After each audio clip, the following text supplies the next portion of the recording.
Assalamualaikum warahmatullahi wabarakatuh. Bismillahirrahmanirrahim. Alhamdulillahirabbil alamin wa bihi nasta'inu ala umuri dunya waddin. Wassalatu wassalamu ala asrafil anbiya'i wal mursalin sayyidina wa habibina wa maulana wa Muhammadin wa ala alihi wa ashabihi wa man tabi'ahum bi ihsanin ila yaumiddin. Amma ba'du. Pada pagi hari ini kita melanjutkan pengajian kitab Adabud Dunya Waddin. Sebelumnya mari kita membaca Al-Fatihah. Ila hadratin Nabi Mustafa Muhammad Rasulullah sallallahu alaihi wasallam wa ala alihi wa ashabihi wa man tabi'ahu bi ihsanin ila yaumiddin wa ila hadratin jami'il ulama'il 'amilin wal awliya'i was suhada'i was sholihin wa ila hadratin jami'i masyayikh Ma'hadil Irbaya Kediri wa masyayikhina wa masyayikh masyayikhina wa ila khadatin abaina wa abai abaina wa ummahatina wa jadina wa jadatina wa jami'il muslimina wal muslimat wal mu'minina wal mu'minat wa ila khadatin khususun muallif hadzal kitab Adabud Dunya Waddin Asy-Syaikh Abil Hasan Ali bin Muhammad bin Habib Al-Mawardi Al-Basri Asy-Syafi'i. Al-Fatihah. A'udzubillahi minasyaitonir rajim. Bismillahirrahmanirrahim. Alhamdulillahirabbil alamin arrahmanir rahim maliki yaumiddin. Iyyaka na'budu wa iyyaka nasta'in ihdinas siratal mustaqim siratal ladzina an'amta 'alaihim ghairil maghdubi 'alaihim waladdallin. Amin. Bismillahirrahmanirrahim.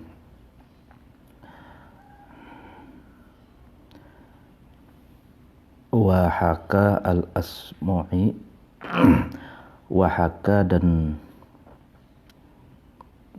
menceritakan atau meriwayatkan Al-Asma'i, Bapak Al-Asma'i, an ba'dil Amrobi, dari sebagian qabilah Amrob, annahu, sesungguhnya ba'dul Amrob qala, itu berkata ba'dul Amrob. Apa yang dikatakan ba'dul Amrob? Tanasa, lupakanlah kamu masa wal ikhwani, terhadap keburukannya teman. Yadumu, maka langgeng, dawam, tak langgeng, laka, bagi kamu, wudduhum, cintanya ikhwan.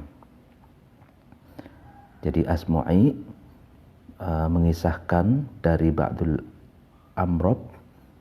Jadi Amrob ini berkata, sebagian dari qabilah Amrob, jadi kita untuk melupakan, ya kan, melupakan keburukan yang pernah dilakukan oleh teman. Hanya dengan itulah kita akan memiliki rasa cinta terhadap teman kita menjadi langgeng, atau cinta kita terhadap teman kita itu menjadi abadi. Nah, ini bagusnya dalam dalam penulisan Imam Mawardi ini. Kalau pendapat orang ya disebutkan siapa yang mengatakan itu, dari mana perkataan itu. Ya, di sini kan Imam Mawardi mengutip Al-Asma'i itu dari sebagian kabilah Amrob. Jadi ada kejujuran ilmiah gitu. Lalu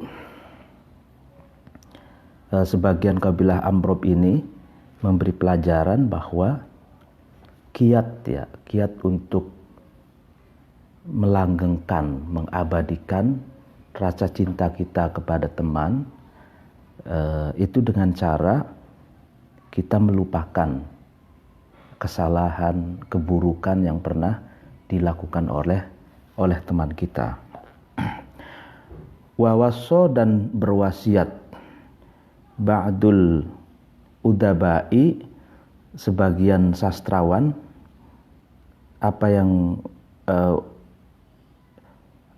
ba'dul udabai wasiat kepada siapa? Akhon, terhadap teman, lahu, bagi ba'dul udabai.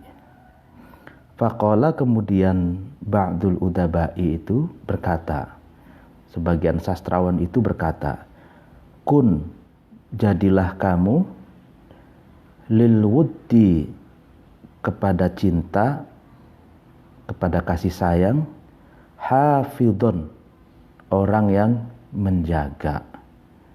Artinya jadilah kamu penjaga terhadap rasa cinta, jadilah kamu sebagai orang yang merawat cinta kasih gitu. Wa in lam tajid, meskipun kamu tidak menemukan, muhafidhon, orang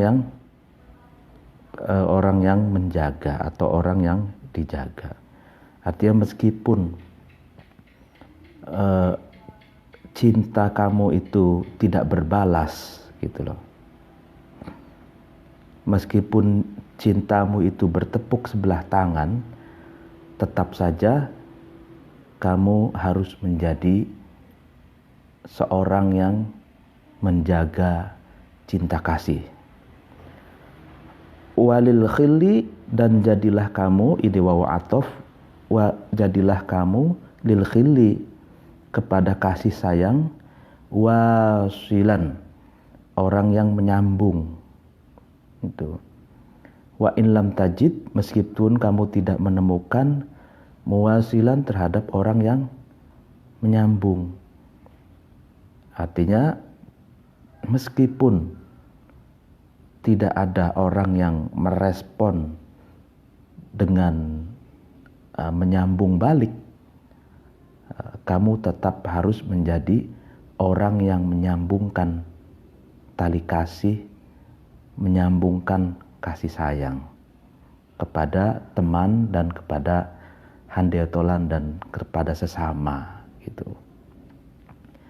Artinya sebagian sastrawan ingin mengatakan bahwa kita tetap harus menjadi penebar cinta dan kasih sayang tanpa harus mempedulikan apakah cinta kita akan dibalas dengan cinta lagi, kasih sayang kita akan dibalas dengan kasih sayang lagi. Itu tidak harus mempedulikan itu. Yang terpenting adalah kita menjadi seseorang yang menjaga cinta, seseorang yang menyambung kasih sayang. Sedangkan respon orang lain itu apakah responnya cinta kita akan direspon dengan cinta lagi, kasih sayang yang kita sambungkan akan dibalas dengan kasih sayang lagi, itu tidak harus dipedulikan. Yang terpenting adalah diri kita sendiri, bagaimana kita menjadi hafidhun lil wud, orang yang menjaga cinta dan kasih sayang. Jadi kita akan menjadi orang yang ikhlas menyampaikan atau menebarkan virus-virus cinta dan kasih sayang.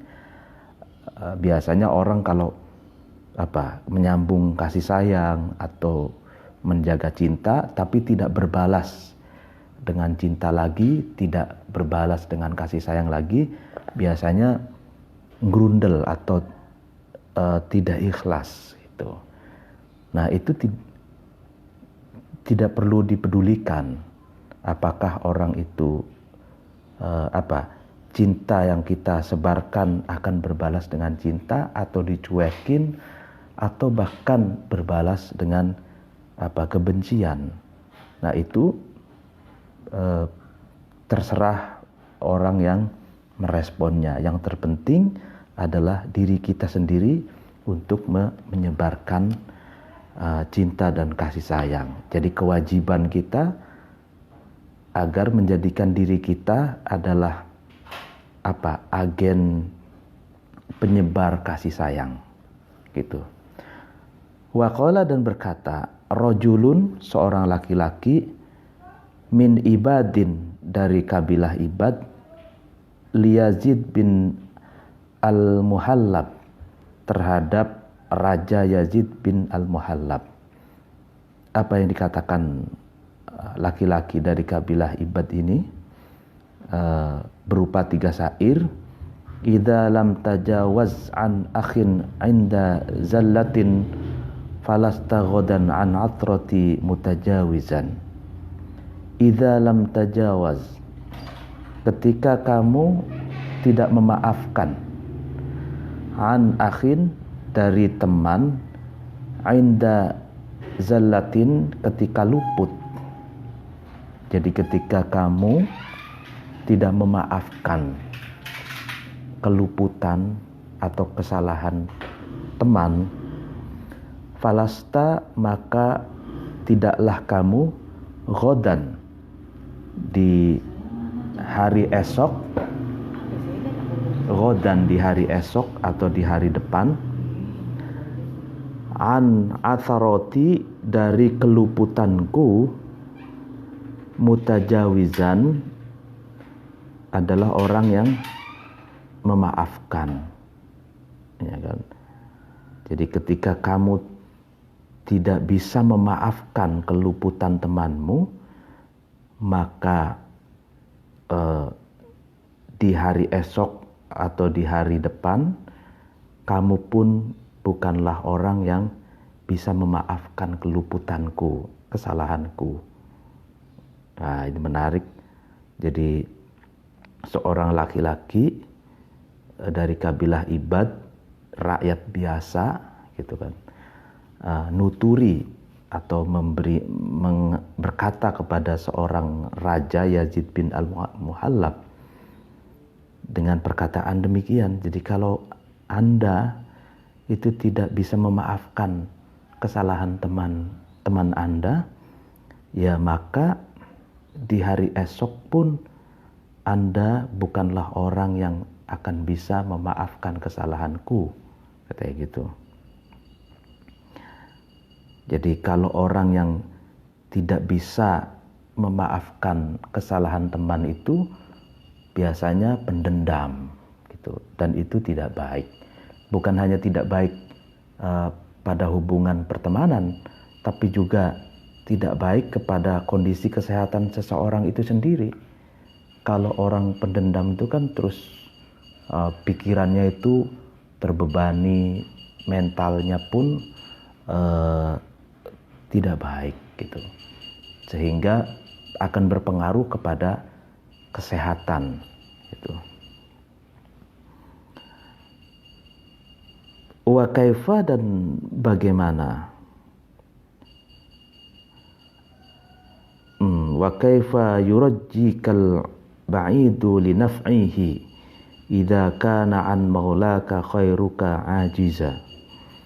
Wa kaifa, dan bagaimana, yurajjika, mengharap, ka, terhadap kamu, al ba'idu, orang yang jauh, li naf'ihi, karena kemanfaatannya ba'id. Idza kana, ketika ada, an maulaka, dari teman kamu atau dari tuan kamu, khairuka, kebaikan kamu, ajizan, orang yang lemah, ya bagaimana mungkin orang yang jauh itu berharap terhadap kamu untuk memenuhi kemanfaatannya, sedangkan kebaikanmu atas temanmu sendiri itu lemah. Jadi ketika hubungan kita dengan teman kita,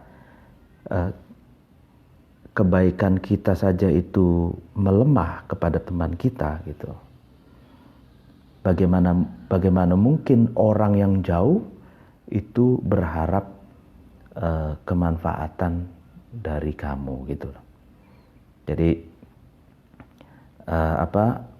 istilahnya al-aqrab fal-aqrab tsumal aqrab kan.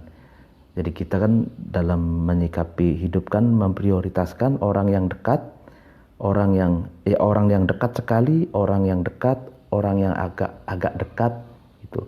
Sampai orang yang agak jauh gitu. Jadi Nabi berkata khairun nas anfa'uhum linnas gitu ya. Sebaik-baik manusia itu adalah manusia yang bermanfaat bagi sesamanya.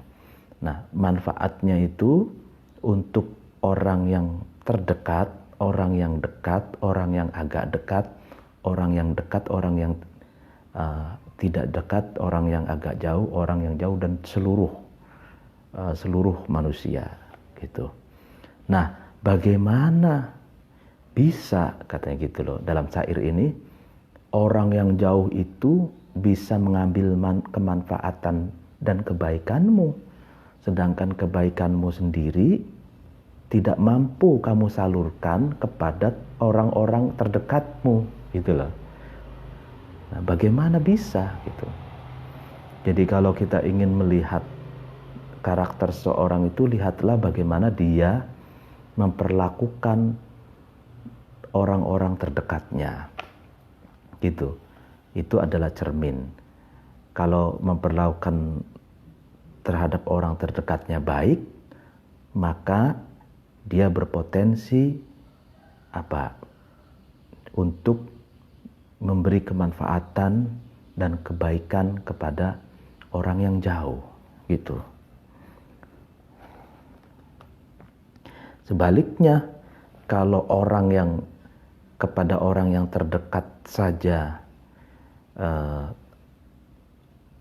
kebaikannya tidak tersalurkan, alih-alih ingin menyalurkan kebaikan, malahan justru keburukan yang dilakukan kepada orang-orang terdekatnya, maka jangan harap orang yang jauh itu bisa mengharap kebaikan dan kemanfaatan darinya gitu. Ini syair yang kedua.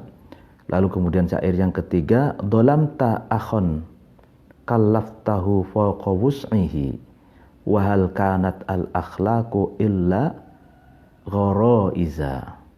Pertanyaan, dolamta, kamu zalim, kamu menganiaya, akhon terhadap teman, kallaftahu yang kamu menuntut, kamu membebani terhadap fauqa wus'ihi, di atas kemampuannya, di atas kekuatannya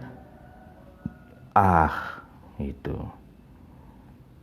Wahal kanat, dan apakah ada al akhlaqu, akhlak, illa gharaizan, kecuali sifat karakter yang melekat di dalam diri manusia, ya kan?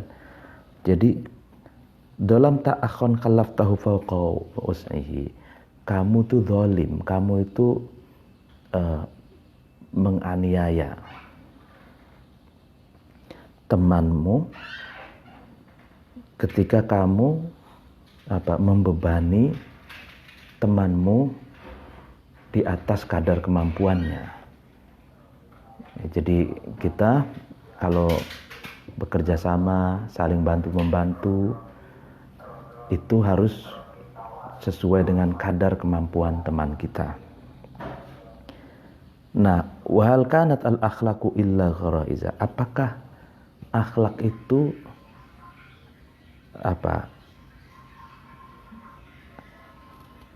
sebuah sifat yang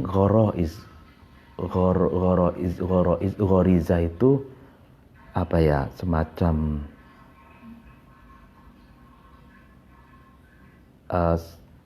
inherent, ya, sifat yang inherent, sifat yang melekat di dalam diri manusia. Ya kan ada ada karakter itu, sifat itu ada yang inherent, itu kan, ada yang habit gitu ya. Habit itu kebiasaan, jadi tadrib ya. Jadi akhlak itu dilatih, akhirnya menjadi satu karakter itu. Nah, jadi apakah akhlak itu tak lain dan tak bukan kecuali sifat yang melekat ya, sifat bawaan gitu. Apakah demikian gitu? Ini satu pertanyaan. Nah, padahal akhlak itu maksudnya, akhlak itu ada akhlak yang ghoroiz, akhlak yang melekat inherent di dalam diri manusia. Ada akhlak yang dihasilkan melalui tadrib, melalui latihan, melalui kebiasaan, habit, sehingga karena kebiasaan akhirnya membentuk karakter seseorang gitu. Nah, habit itu, tadrib itu adalah ejawantah dari taklim, dari belajar gitu. Jadi misalkan kita belajar kitab akhlak, sirah nabawiyah, adab dunya wadin, dan kitab akhlak yang lainnya, lalu kemudian kita tahu mana akhlak yang baik, mana akhlak yang buruk. Nah, akhlak yang baik secara teoritis itu kita amalkan, ya kan, kita amalkan sehari-hari menjadi habit, menjadi kebiasaan. Setelah kita amalkan, lalu kemudian menjadi internalisasi ke dalam diri kita, lalu menjadi karakter kita, seperti itu. Jadi ada akhlak ghorizi, ya, akhlak yang melekat, dan akhlak yang dihasilkan melalui tadrib, melalui kebiasaan atau latihan gitu. Latihan mengejawantahkan teori-teori akhlak itu. Wa qala, dan berkata Abu Mas'ud, katibur Rodi, penulis atau sekretaris pribadinya Rodi, Syekh Rodi. Kunna, kami ada, fi majlisir Rodi, di majlis taklimnya Syekh Rodi. Fa syakka, kemudian mengeluh atau curhat, rojulun, seorang laki-laki, min akhihi, dari temannya rojul. Jadi di majlis taklimnya Syekh Rodi itu ada seorang laki-laki yang menceritakan atau curhat tentang temannya. Fa'ansyada, kemudian mendendangkan syair Ar-Rodi, Syekh Rodi. Ini jadi Syekh itu mendendangkan syair. A'zir akhoka ala dhunubihi, wastur wa ghudda ala uyubihi, wasbir ala bahtis safihi, waliz zamani ala khutubihi, wada'il jawaba tafaddala, wakal adh-dhuluma ila hasibihi, wa'lam bi annal hilma indal al-ghaidi ahsanu min rukubihi.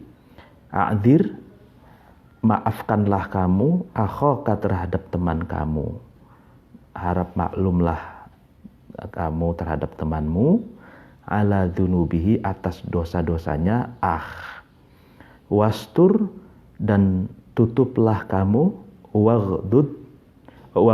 waghuddo, dan pejamkanlah mata kamu, ala uyubihi, atas celah atau aib-aibnya. Itu. Jadi Syekh Rodi ketika ada salah satu muridnya curhat tentang temannya, Syekh Rodi menasehati dalam bentuk syair.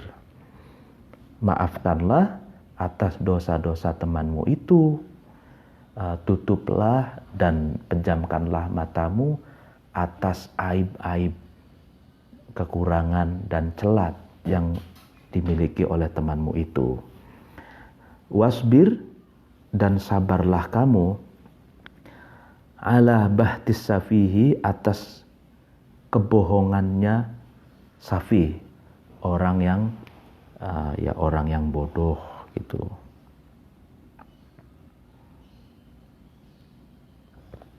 Jadi safih ya, jadi kebohongan orang-orang yang bodoh gitu. Tapi zaman sekarang kebohongan itu bukan hanya diproduksi oleh orang-orang yang bodoh gitu ya, tapi juga diproduksi oleh orang-orang yang pintar. Tapi kita juga harus sabar gitu. Lalu waliz zamani, dan kamu harus sabar liz zamani, kepada masa, ala khutubihi, atas atas bencana atau musibahnya masa. Jadi kalau menurut Ronggo Warsito itu zaman edan gitu ya. Nah, kita harus sabar menghadapi ketika zaman itu zaman edan gitu loh. Wada, dan tinggalkanlah kamu al-jawaba, terhadap jawaban, tafaddola, karena memberi keutamaan, artinya lebih utama gitu. Wakal, dan pasrahkanlah kamu al-dzuluma, terhadap orang yang banyak berbuat kezaliman, berbuat aniaya, kerusakan, ila hasibihi, kepada zat yang akan menghisab ad-dzulum, yaitu Allah. Jadi kita kalau menghadapi kebohongan orang-orang yang bodoh, kita tidak usah meresponnya, maksudnya gitu. Wada'il jawab, kita tinggalkan untuk tidak menjawab. Kita tinggalkan jawaban, artinya tidak menjawab. Lalu kemudian pasrahkanlah kezaliman itu kepada Allah, zat yang akan menghisab, yang akan mengkalkulasi, mengevaluasi kelak nanti di yaumul hisab, yaitu di hari di hari hisab. Jadi nanti kan orang akan diinterogasi oleh Allah apa yang sudah dilakukan di dunia gitu kan, dihisab gitu. Wa'lam, dan ketahuilah kamu, bi annal hilma, dengan sesungguhnya kebijaksanaan, murah hati, ya, indal ghaidi, ketika marah gitu, ahsanu, itu lebih baik, min rukubihi, daripada menaiki ghaid, ya kan. Ketahuilah kamu, katanya, sesungguhnya bijaksana, murah hati itu ketika marah itu lebih baik daripada kita memposisikan kemarahan kita sebagai kuda tunggangan kita. Jadi itu berat. Jadi kalau kita marah, bagaimana marah itu kita redam, lalu kita bersikap bijaksana. Itu berat. Dan itu lebih baik daripada kita mengumbar amarah kita. Gitu. Wahukia, dan diriwayatkan an binti Abdullah bin Muti', dari binti Abdullah bin Muti'. Ini menarik. Jadi seringkali Imam Mawardi ini mengutip tokoh-tokoh perempuan. Itu Ada di atas tuh ada Rabi'atul Adawiyah, lalu kemudian Maryam, ibunya Yesus, ibunya Isa Al-Masih, Isa, lalu kemudian Nabi Isa. Kemudian banyak tokoh-tokoh perempuan yang lainnya dikutip, dan sekarang juga mengutip binti Abdillah bin Muti'. Annaha, sesungguhnya binti Abdillah, putrinya Abdullah bin Muti', putri. Qalat, itu binti Abdillah itu berkata, li zaujiha, kepada suaminya binti Abdillah. Siapa suaminya itu? Tolhah bin Abdurrahman bin Auf Az-Zuhri. Jadi binti Abdillah bin Muti' ini berkata kepada suaminya, yaitu Pak Tolhah bin Abdurrahman bin Auf Az-Zuhri. Wakana, dan ada Tolhah bin Abdurrahman ini azwada Quraisyin,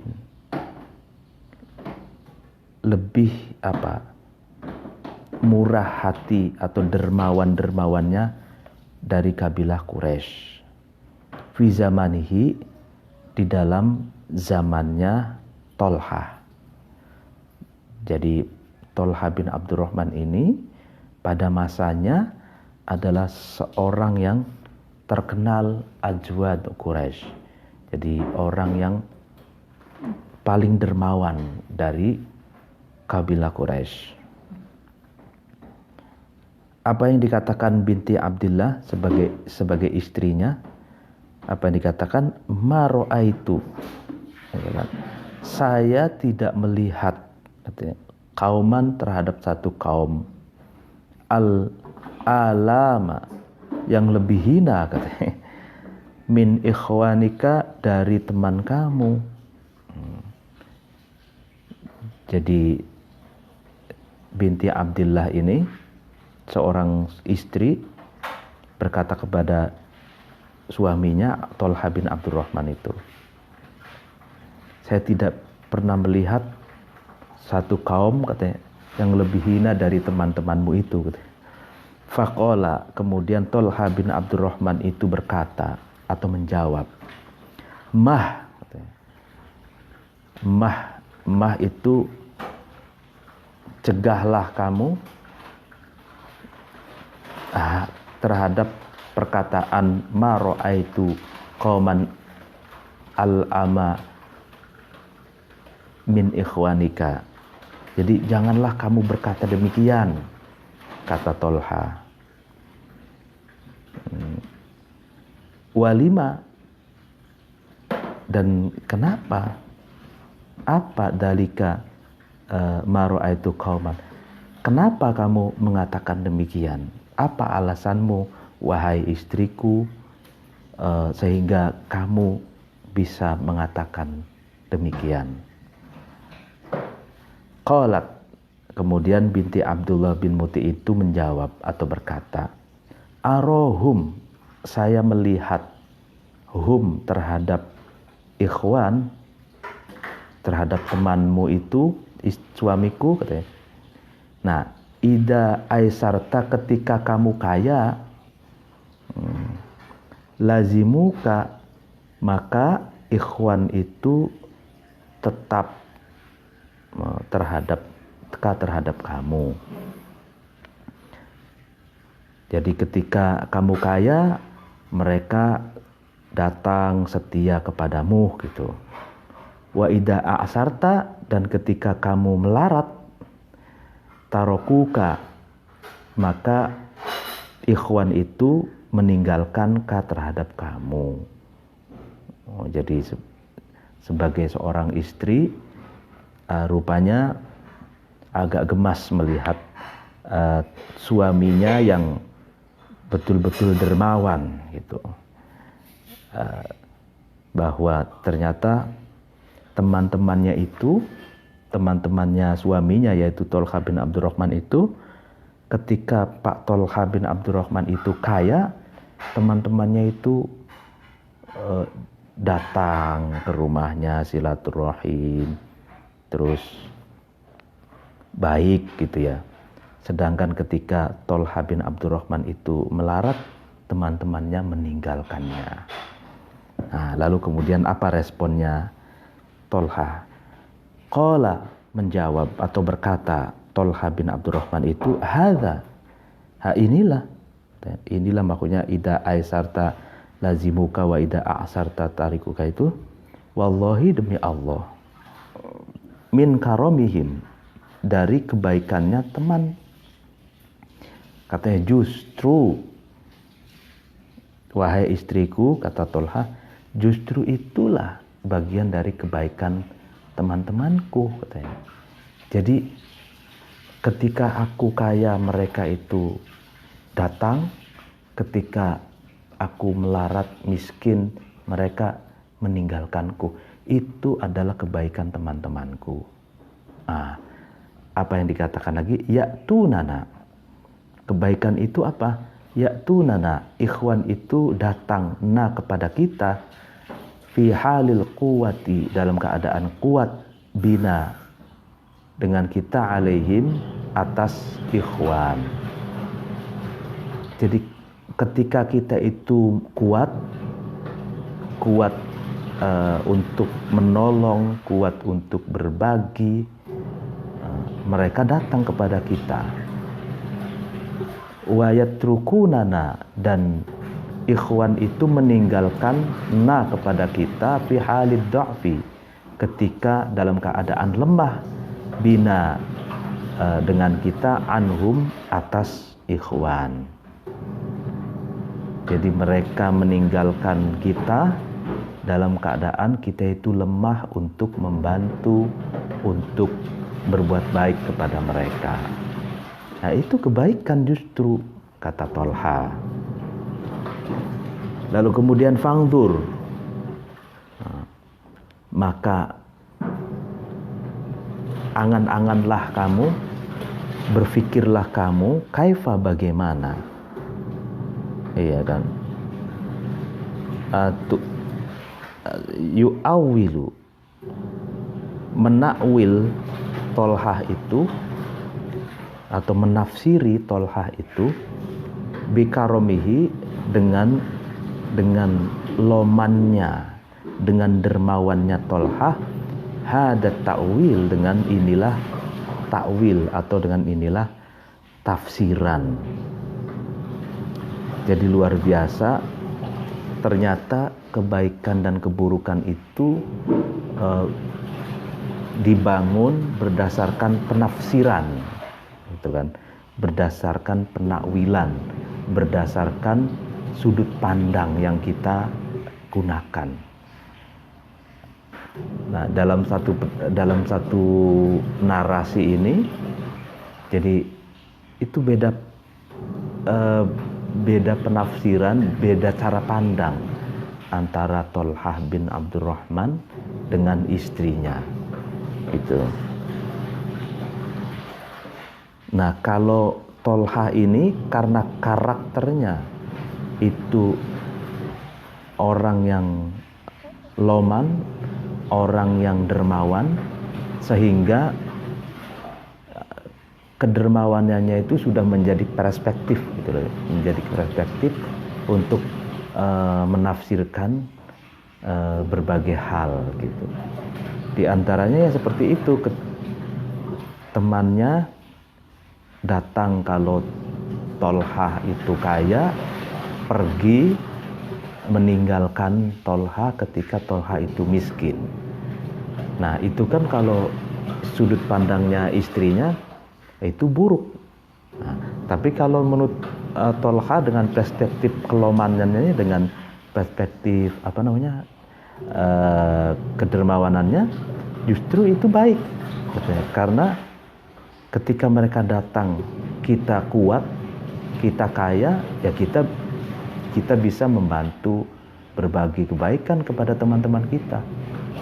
Dan ketika kita lemah, tidak mampu berbuat kebaikan kepada mereka, mereka meninggalkan kita. Bagaimana kalau kita lemah, lalu mereka datang? Kan kita tidak bisa berbuat baik kepada mereka secara maksimal lah itu. Hatta ja'ala, sehingga Tolha itu menjadikan qabiha fi'lihim, terhadap buruknya pekerjaan atau perbuatannya ikhwan, hasanan, menjadikan sebagai kebaikan. Wa dhahira ghadrihim, dan Tolha itu menjadikan lahiriah pengkhianatan ikhwan, wafaan, sebagai sikap memenuhi janji. Nah, ini sudah tingkatannya tinggi ya, bagus sekali. Jadi keburukan itu ditafsirkan sebagai kebaikan. Jadi ketika teman itu berbuat buruk, ya kan, kalau hati seseorang itu lapang, dermawan, maka dicari sudut pandang yang baik. Jadi ditafsirkan dengan penafsiran yang baik. Ya kan, beda dengan orang yang benci ya ini. Kalau orang yang benci kesumat, itu orang yang dibenci sekalipun baik itu akan ditafsirkan dengan buruk, apalagi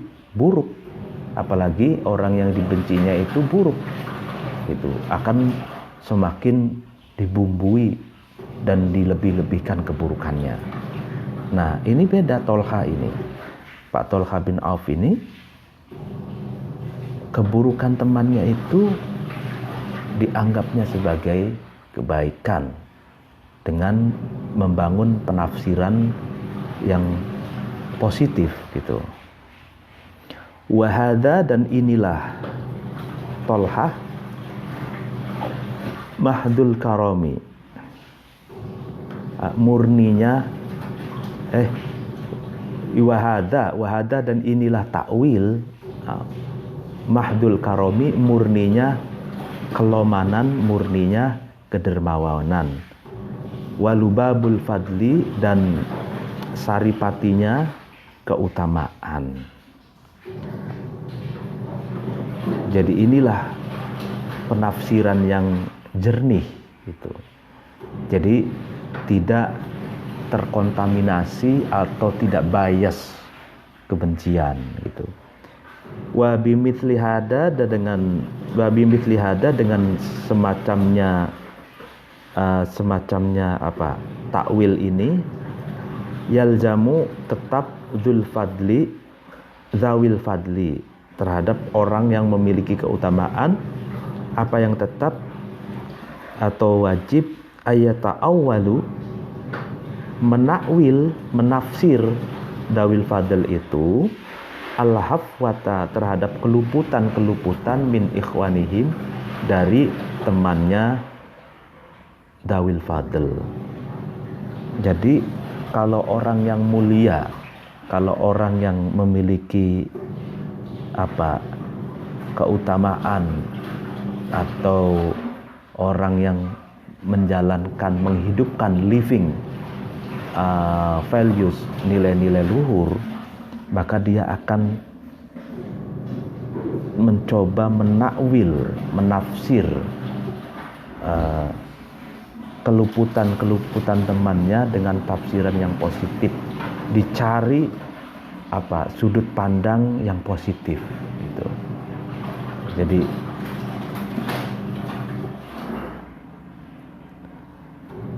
waqad qala, dan sungguh berkata ba'du syu'ara'i, sebagian penyair, idza ma badat, ketika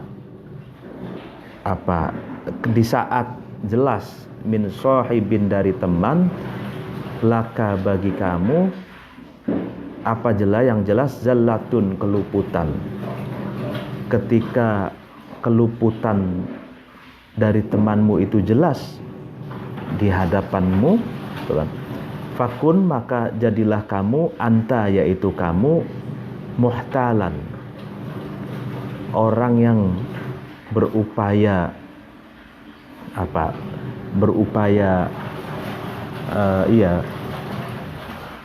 mukhtal itu mereka lizallatihi terhadap keluputannya sahib, udhron terhadap alasan. Jadi ketika di hadapanmu itu sangat jelas keluputan temanmu, maka kamu harus mencari-cari alasan untuk tetap positive thinking terhadap keluputan temanmu. Jadi keluputan temanmu itu, ya keluputan itu itu kita cari sudut pandang yang positifnya gitu loh. Gitu, bukan kadang kan orang kan misalkan orang nih ada seorang berbuat sesuatu gitu. Sesuatu keluputan gitu kan. Nah, kalau kita hatinya baik, maka keluputan seseorang itu kita tafsiri dengan penafsiran yang baik gitu loh. Kita cari penafsiran sudut pandang yang baik. Tapi kan biasanya orang kalau orang benci nih, terus orang yang dibenci itu melakukan keluputan, maka dia akan menggoreng sampai hangus, sampai gosong. Keluputan itu dikapitalisasi, keluputan itu ditafsirkan dengan penafsiran yang jauh lebih parah dari keluputan itu sendiri gitu. Nah, ada juga orang yang melihat keluputan sebagai keluputan gitu. Nah, ya tanpa menguranginya gitu. Jadi ada 3 orang gitu kalau melihat orang melakukan keluputan itu. Yang pertama, orang yang baik berusaha untuk mencari sudut pandang positif dari keluputan itu. Yang kedua, orang yang melihat keluputan sebagai keluputan tanpa dikurangi, tanpa dilebihkan.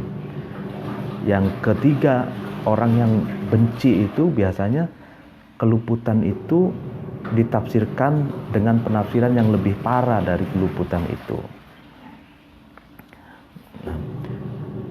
Nah, kalau kita jadilah sebagai orang yang berusaha untuk melihat sisi positifnya dari keluputan yang teman kita lakukan itu. Ahbib, cintailah, aku mencintai, uhibbu, aku mencintai. Al-fata terhadap pemuda, yanfi yang melalaikan. Al-fata itu al-fawahisha terhadap keburukan. Sam'uhu pendengarannya al-fata. Jadi saya mencintai seorang pemuda yang menghilangkan pendengarannya gitu loh dari keburukan. Jadi ini kalau dilanjutkan bi anna bihi, seakan-akan sesungguhnya sam'uhu pendengarannya itu an kulli fahishatin dari setiap keburukan, wakron itu tersumpel ya, disumpel. Jadi saya mencintai pemuda yang menghilangkan pendengarannya dari keburukan, seakan-akan kupingnya itu tersumbat sehingga dia tidak bisa mendengarkan keburukan-keburukan. Nah, ini seperti dalam kisah Hatim Al-A'sam, seorang ulama besar. Pak Hatim Al-A'sam itu julukan orang yang tuli. Sebenarnya bukan tuli yang sesungguhnya, tapi pura-pura tuli dari keburukan. Jadi ada seorang yang minta fatwa ke rumahnya, sowan ke Kiai Hatim ini, Pak Kiai, saya ini bla bla bla bla bla. Lalu di tengah-tengah curhat, orang itu kentut gitu. Nah, Kiai Hatim itu dengar sebenarnya kentut, tapi kan dia malu di hadapan ulama kok kentut. Tapi Pak Hatim itu tidak tersinggung. Pak Hatim itu malah mengatakan, "Aduh, saya tidak mendengarkan, saya tidak mendengarkan apa yang Anda katakan tadi. Apa ya? Saya soalnya ini ada gangguan di telinga saya gitu." Lalu kemudian orang itu kembali senang. Oh, ternyata Pak Kiai Hatim itu tidak mendengarkan ucapan saya. Berarti Pak Kiai Hatim pun tidak mendengarkan suara kentut saya. Akhirnya dia hilang rasa malunya. Lalu kemudian kembali mengatakan sesuatu kepada Kiai Hatim. Nah, lalu kemudian pura-pura tidak mendengar ini tujuannya baik agar pertama dia menutup dari keburukan orang lain, yang kedua menjaga perasaan orang lain, yang ketiga agar orang lain itu tidak merasa malu gitu. Nah, makanya pura-pura tuli, pura-pura tidak mendengar itu dari keburukan itu baik gitu. Salima dawa'is sadri, yang hatinya selamat, hatinya selamat, dawa'is sadri, dari sesuatu yang menarik terhadap semakin parahnya keburukan, la basitun, tidak benar, ada terhadap luka yang melukai. Jadi hatinya selamat dari sesuatu yang mengajak untuk terus menggoreng-goreng keburukan, sehingga keburukan itu yang tadinya 1 ditambah 2 ditambah 3, jadi terus ditikel dilipat gandakan. Nah, itu selamat dari sesuatu yang mengajak untuk melipat gandakan keburukan yang menyakitkan dan tidak benar. Itu orang-orang yang pura-pura tidak mendengarkan keburukan, itu selamat dari hal yang demikian. Walamani'un, dan tidak mencegah khairon, terhadap kebaikan. Wala qailun, dan tidak orang yang mengucapkan hujron, terhadap perkataan yang buruk, ya kan? Jadi itulah, jadi kalau orang yang pura-pura tuli dari keburukan, hatinya akan selamat dari berbagai hal yang mengajak untuk melipat gandakan keburukan orang lain. Itu. Wadai, adapun sesuatu yang menarik yang mengajak ila hadat ta'wil, terhadap inilah ta'wil, inilah tafsiran, syai'ani, itu 2 hal. Jadi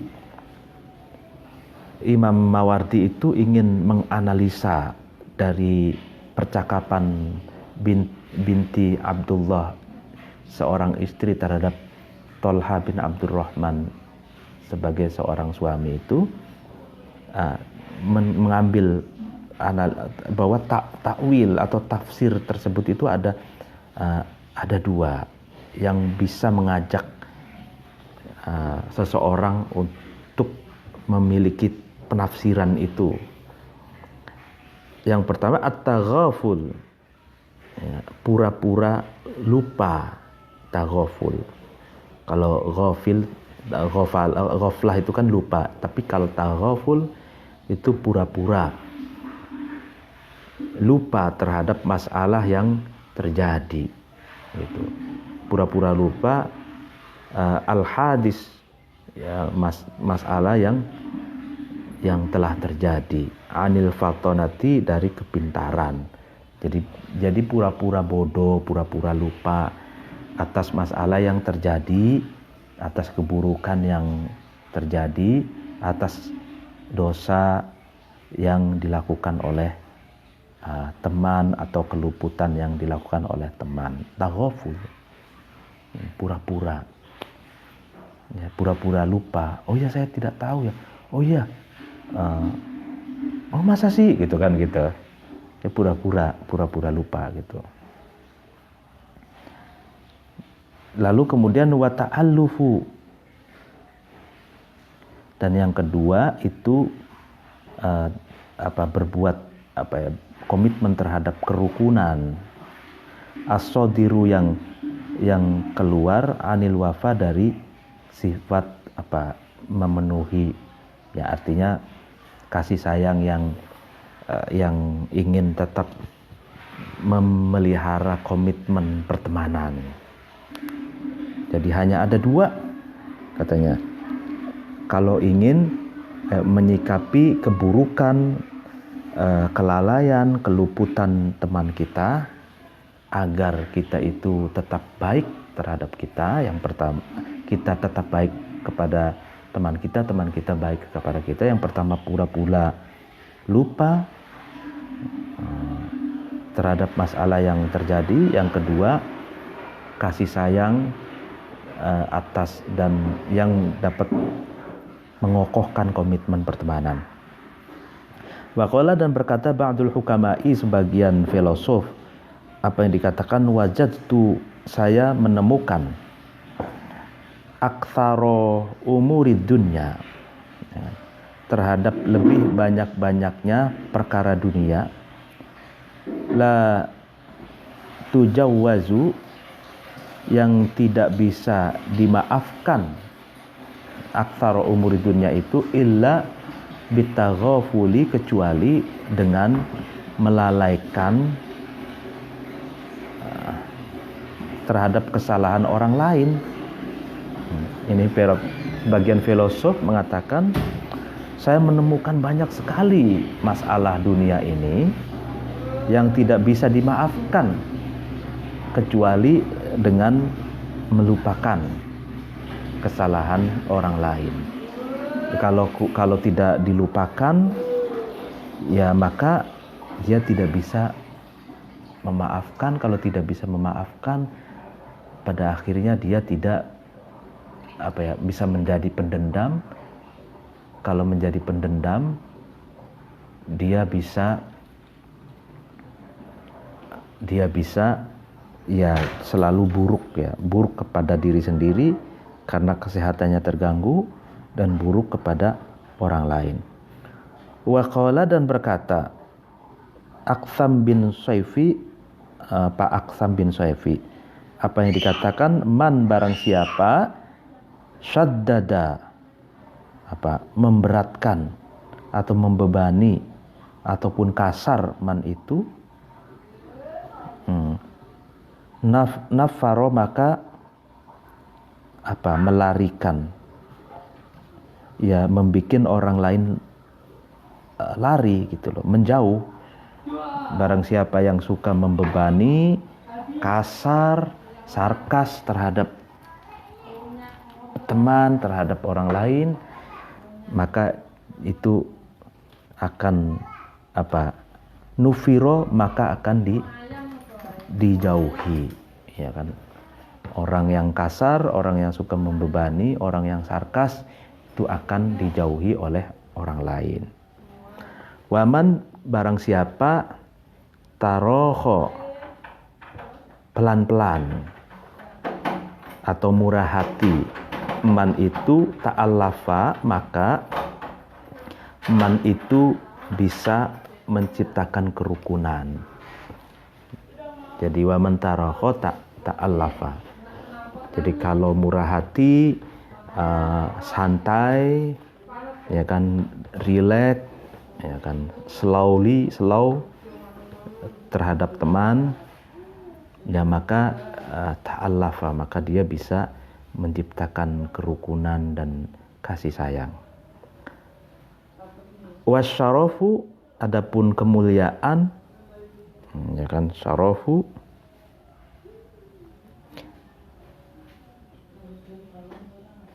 Fit taghafuli itu di dalam apa? Melalaikan dosanya orang lain. Tapi syaraf di sini dia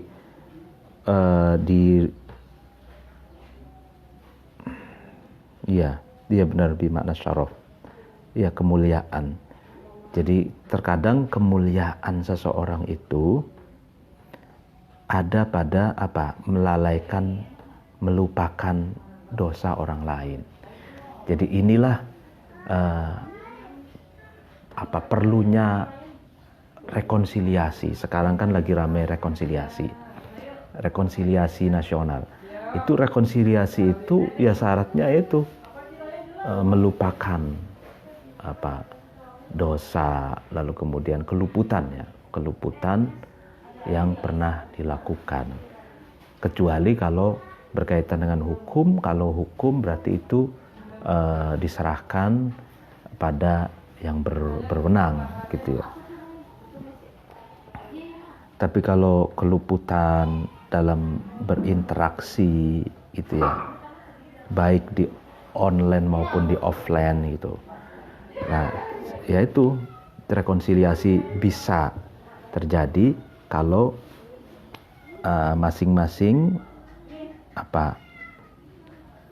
masing-masing memiliki kemurahan hati, komitmen terhadap perdamaian, kerukunan, persatuan, komitmen terhadap persatuan, dan melupakan dosa yang pernah dilakukan oleh orang lain. Kecuali kaitannya dengan hukum, misalkan kerusuhan, kekerasan, dan makar yang merugikan atau berpotensi disintegrasi bangsa. Nah, itu persoalan hukum ya, harus diselesaikan oleh yang berwenang. Waqala, dan berkata Syabib bin Syaibah, apa yang dikatakan Pak Syabib bin Syaibah, al-aribu al-aqilu. Al-aribu adapun orang yang cerdas, arib jenius ya, al-aqilu yang berakal, huwa yaitu aribul aqil, al-fatonu orang yang pintar, al-mutaghafilu yang pura-pura, orang yang melupakan kesalahan orang lain. Itu. Jadi orang yang cerdas itu orang yang pintar dan yang melupakan kesalahan orang lain. Coba, kenapa bisa cerdas orang yang melupakan kesalahan orang lain? Sebab otak kita ini, kalau misalkan untuk memikirkan kesalahan orang lain terus, ya kan, maka erosi otak kita ini. Otak kita ini tidak bisa produktif. Otak kita ini tidak bisa melangkah ke depan karena selalu berpikir ke belakang, memikirkan kesalahan orang lain gitu. Nah, makanya orang yang cerdas itu adalah orang yang pintar dan mudah melupakan kesalahan orang lain. Ya, sehingga otaknya itu tidak dipenuhi oleh dendam, tidak dipenuhi oleh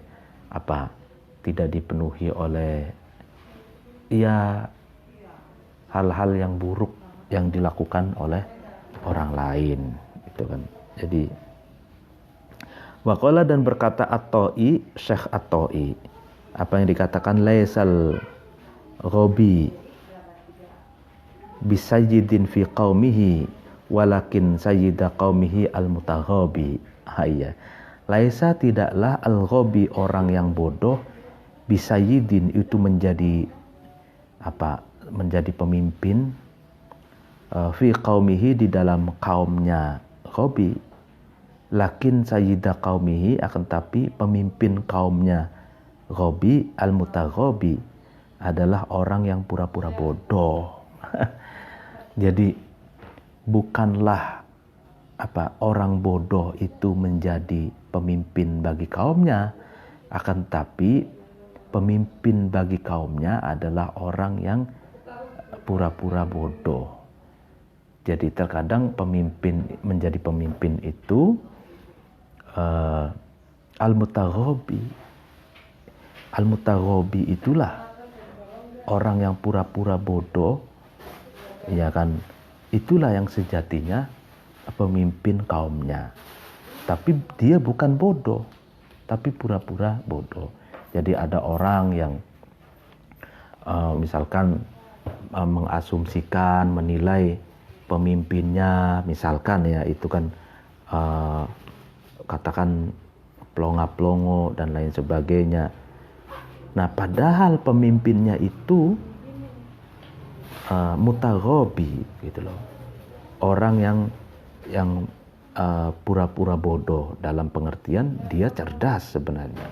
Dia cerdas, akan tetapi dia ya yang namanya pemimpin itu kan sebenarnya kan pintar lalu kemudian punya banyak informasi dari apa namanya dari para pembantu di kepemerintahannya, mengerti permasalahan itu. Tapi dia mau menyapa orang kecil, lalu kemudian pura-pura tidak tahu, lalu merakyat, lalu kemudian seakan-akan ya seperti orang bodoh, padahal bukan orang bodoh. Jadi pemimpin itu ya memang harus bisa berkomunikasi dengan rakyatnya, dari rakyat paling atas sampai rakyat paling bawah, dari rakyat yang paling terpelajar sampai rakyat yang paling bodoh. Jadi kalau berhadapan dengan rakyat biasa yang bodoh misalkan, maka pemimpin pun harus beradaptasi dengan rakyatnya. Jadi kalau kepada orang yang bodoh ya tidak usah menunjukkan kepintarannya, apalagi merasa pintar. Jadi ia beradaptasi. Jadi itulah gitu pura-pura bodoh itu sangat penting. Jadi bukan berarti bodoh. Jadi menarik sekali ini Asy-Syaikh Tha'i ini. Jadi kalau misalkan orang terpelajar misalkan, ya kan, orang cendekiawan, lalu berhadapan dengan orang yang mohon maaf misalkan tidak sekolah, misalkan ya bodoh misalkan, maka orang yang terpelajar cendekiawan yang cerdas, yang jenius itu dia akan beradaptasi dengan orang yang bodoh itu. Jadi dia beradaptasi menjadi seperti orang bodoh gitu. Waqala, dan berkata Abul Atahiyah, Syekh Abul Atahiyah, inna sesungguhnya fi sihatil ikhai, dalam benarnya persaudaraan atau pertemanan, minan nasi dari manusia, wa fi khullatil wafai, dan di dalam pekerti memenuhi, laqillahu itu mestinya mempersedikit. Ya, jadi kita falbas, maka ini nih, maka pakailah kamu annasa terhadap manusia, ma terhadap sesuatu, istata'ta yang kamu mampu, terhadap ma itu alan naqsi atas kekurangan. Ya, jadi kamu ya pakaikanlah terhadap manusia, terhadap teman, sesuatu yang kamu mampu, ala naksi atas kekurangan. Maksudnya, jadi kalau teman kita itu memiliki kekurangan, maka kalau kita mampu menutupinya, ya maka kita tutupi, gitu loh maksudnya. Bukan berarti menyalahkan kekurangan teman kita, Justru itu kewajiban kita untuk menutupi kekurangannya. Wa illa, dan kalau tidak mastatu ala naqsi lam tastaqim, maka tidak kokoh, tidak ajak laka bagi kamu khulhun pekerti atau etika gitu kan. Aish, hiduplah kamu wahidan sendirian. In kunta, ketika kamu ada, la takbalu, itu kamu tidak bisa menerima al-aidro, terhadap alasan. Wa in kunta, dan ketika kamu ada, la tajawazu, tidak memaafkan zallahu, terhadap keluputannya Jadi ya kamu hidup sendirian saja, katanya. Kalau kamu tidak bisa menerima argumentasi, alasan temanmu, dan ketika kamu tidak bisa memaafkan keluputan temanmu. Jadi hidup soliter, hidup sendiri aja di alas gitu, di hutan gitu, katanya gitu. Jadi kalau ingin hidup bersosial di tengah-tengah masyarakat, ya harus menerima keragaman, harus menerima perbedaan. Misalkan sudut pandang yang berbeda, lalu pilihan yang berbeda, ya kita harus menerima apa adanya. Gitu. Kalau tidak bisa menerima realitas sosial, ya aish wahidan, hiduplah kamu sendirian saja gitu. Ya itulah pengajian pada pagi hari ini. Mohon dimaafkan apabila ada kesalahan. Wallahul muwaffiq ila aqwamit thoriq. Wassalamualaikum warahmatullahi wabarakatuh.